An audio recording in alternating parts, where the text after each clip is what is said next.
மிக மிக ஒரு முக்கியமான டாபிக் நம்ம போறோம். யாருக்கு நம்ம பைபாஸ் பண்ணலாம், யாருக்கு நம்ம ஆஞ்சியோபிளாஸ்டி ஸ்டென்ட் பண்ணலாம்.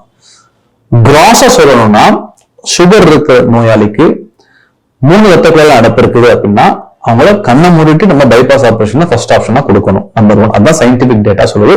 Unless the patient doesn't want or surgically if the patient is very high risk, operation பண்றதுனால அவரோட உயிரிழப்பு தன்மை ரொம்ப அதிகமா இருக்குது அப்படின்னா நம்ம அப்ப ஆல்டர்னேட்டிவ் ஆஞ்சியோபிளாஸ்டி கன்சிடர் பண்ணலாம்.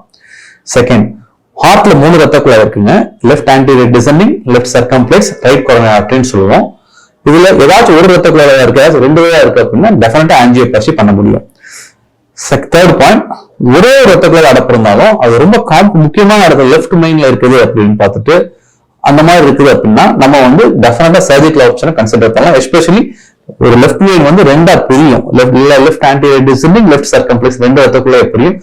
பிரிவு இடத்துல இருந்துச்சுன்னா இப்போதைக்கு இருக்க டேட்டா சர்ஜரியும் பண்ணலாம், ஆஞ்சியோபிளாஸ்டியும் பண்ணலாம் சொல்லுது. பட் இன் மை எக்ஸ்பீரியன்ஸ் அந்த இடத்துல பைபாஸ் பண்ணிக்கிறது பெட்டர். லீமான் ஒரு ரத்த குழாய் இருக்கு, நம்ம லெஃப்ட் மார்பகத்துக்கு ஒரு ரத்த குழாய், அதை அந்த லெஃப்ட் ஆன்டீரியர் டிசெண்டிங் ஆர்டரிக்கு இம்ப்ளான்ட் பண்ணோம்னா நல்லபடியா பண்ணாங்கன்னா that will give a longer results definitely.